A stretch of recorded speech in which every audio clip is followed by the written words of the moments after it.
ഞാൻ ആങ്കർ ചെയ്തുകൊണ്ടിരുന്ന സമയത്ത് അന്ന് ഗ്രാജുവേഷൻ ഫസ്റ്റ് ഇയർ ഒക്കെ പഠിക്കുന്ന സമയത്ത് അപ്പം നല്ല ഒരു കുറെ ആക്ടേഴ്സ് കുഞ്ചാക്കോ ബോബൻ ഇവരൊക്കെ ഉള്ള വെട്ടിത്തിളങ്ങി നിൽക്കുന്ന സമയം.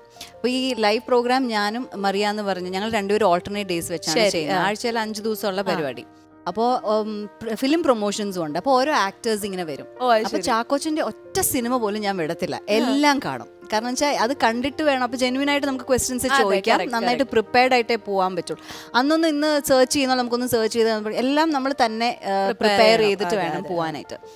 അപ്പോൾ അവരോട് ഞാൻ ഞങ്ങളുടെ ടീമിനോട് പറഞ്ഞു, ചാക്കോച്ചൻ എപ്പോഴെങ്കിലും ഇവിടെ പ്രൊമോഷനായിട്ട് വരുവാണെങ്കിൽ ഞാൻ തന്നെ ചെയ്യും. ഞാൻ അതെന്താണെങ്കിലും 2 ദിവസം ഞാൻ അടുപ്പിച്ച് വരണമെങ്കിലും ഞാൻ വരാം. അപ്പോൾ അവർ ചാക്കോച്ചൻ വരികയാണെങ്കിൽ തീർച്ചയായിട്ടും നിനക്കായിട്ട് ചാക്കോച്ചൻ. അപ്പം ചാക്കോച്ചനോടൊക്കെ ശരിക്കും നല്ല ക്രഷുള്ള ടൈമായിട്ടോ ആ സമയത്ത്. എനിക്കും ഉണ്ടായിട്ടുണ്ട് ക്രഷുകളൊക്കെ. അതെ. അപ്പോൾ ഒരു ദിവസം ഞാൻ ഇങ്ങനെ ലൈവ് പ്രോഗ്രാം വാച്ച് ചെയ്യാം. ഞാനല്ല, അന്ന് മറിയയാണ് ചെയ്യുന്നത്. തുറന്നപ്പോൾ നോക്കിയപ്പോൾ ചാക്കോച്ചനെ മറിയ. അയ്യോ, ചാക്കോച്ചനെ മറിയ. അവക്കാണെങ്കിൽ അങ്ങനെ വലിയ എക്സൈറ്റ്മെന്റ് ഒന്നുമില്ല, ഒരാളെ ചെയ്യുന്നു. അപ്പോൾ ഞാൻ ഈ ഷോ കഴിഞ്ഞിട്ട് ഞാൻ വിളിച്ചു ചോദിച്ചു, ചേട്ടാ ഞാൻ പറഞ്ഞതല്ലേ ചേട്ടനോട് ചാക്കോച്ചൻ വരുമ്പോൾ എന്നെ തന്നെ എനിക്ക് തന്നെ തരണം, നീ വറിയാതെ, നമുക്കിപ്പോൾ ഇങ്ങനെ ഒരു സിറ്റുവേഷൻ ആയിപ്പോണ്ട, നിനക്ക് ഞങ്ങൾ പൃഥ്വിരാജിനെ കൊണ്ടുതരാം, പൃഥ്വി വരുന്നുണ്ട്.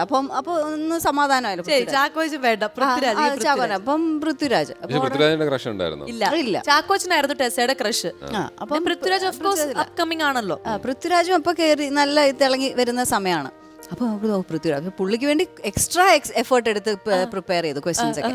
അപ്പോൾ 7 മണിക്കാണ് നമ്മുടെ ലൈവ്. അപ്പോൾ പൃഥ്വി ഒരു ഷൂട്ടിന്റെ ഇടയ്ക്ക് ഇത് കഴിഞ്ഞിട്ട് ഇറങ്ങി വരികയാണ്. അപ്പോൾ നമ്മൾ 7:02 നമ്മൾ ലൈവ് തുടങ്ങിയപ്പം എവിടെയാന്ന് ചോദിച്ചപ്പോൾ പറഞ്ഞു, ഞാൻ ഓഡിയൻസിനോട് പറയണം ലൈവ് അല്ലേ, ഇപ്പം പൃഥ്വി വരുന്ന വഴിക്കാണ് നമ്മളിപ്പോൾ എത്തുന്നത് പറഞ്ഞാൽ ഒരു 2-3 മിനിറ്റ്സ് ലേറ്റ് ആയിട്ടാണ് പൃഥ്വി, കാരണം ഷൂട്ടിന്റെ ഇടയ്ക്ക് പെട്ടു. അപ്പോൾ ആ സമയത്ത് ബ്രേക്കിന് പുള്ളി വേഗം കയറി അവിടെ ഇരുന്നു. അപ്പം ഞാൻ ചോദിക്കാൻ പോകുന്നു, ഒന്നും ചോദിക്കേണ്ട ചോദിച്ചിട്ടുണ്ടെങ്കിൽ അപ്പം തന്നെ ചോദിച്ചോളൂ, കുഴപ്പമില്ല. പുള്ളി ഭയങ്കര കോൺഫിഡൻസിന്റെ ഉസ്താദാണ്, നമുക്കറിയാമല്ലോ. അപ്പം റൈറ്റ് ഫ്രം ആദ്യം തൊട്ടേ കോൺഫിഡൻസ് ലെവൽ ഭയങ്കര കൂടുതലാണ്. അപ്പോൾ ചോദിച്ചു, അപ്പം ചോദിച്ചോളൂ, കുഴപ്പമൊന്നുമില്ല, ഞാൻ റെഡിയാണ് എന്ന് വെച്ചാൽ ഇങ്ങനെ വർത്താനമൊക്കെ പറഞ്ഞ് ഞങ്ങൾ ചോദിച്ച ക്വസ്റ്റ്യൻസിനൊക്കെ ഉത്തരം പറഞ്ഞു. അപ്പം നമ്മളുടെ ഇതെന്താണ്, ഈ ഷോ കഴിഞ്ഞിട്ട് നമുക്ക് നിന്നൊന്ന് വർത്താനമൊക്കെ പറയാം. അതൊക്കെയാണ്, ഫോട്ടോ ഒന്നുമില്ല, ഓട്ടോഗ്രാഫും അല്ല, ചുമ്മാ ഒന്ന് വർത്താനം പറയാ, കുറച്ച് സമയം ഒരു 2 മിനിറ്റ് എങ്കിൽ 2 മിനിറ്റ് സ്പെൻഡ് ചെയ്യുക ചാക്കോച്ചൻ്റെ അടുത്തും. അതാണ് നമ്മുടെ മനസ്സിൽ.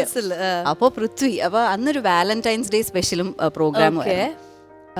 അപ്പോൾ ഷോ കഴിഞ്ഞു, ഇത് ഓടിയിട്ട് അപ്പോൾ ശരി, താങ്ക് യു സോ മച്ച് എന്ന് പറഞ്ഞിട്ട് പുള്ളി ഒരു പോക്ക്. ഞാൻ അയ്യോ, ഒരു വാക്ക് പോലും മിണ്ടാൻ പറ്റിയില്ല, കാരണം പുള്ളി അത്ര ബിസി ആയിട്ടിരിക്കുകയാണ്. പുള്ളിക്ക് സൊള്ളാനൊക്കെ എവിടെയാ ടൈം, പുള്ളി അങ്ങ് പോയി. ഞാൻ പറഞ്ഞു, കുഞ്ചാക്കോ ഇല്ല, പൃഥ്വിയും ഇല്ല.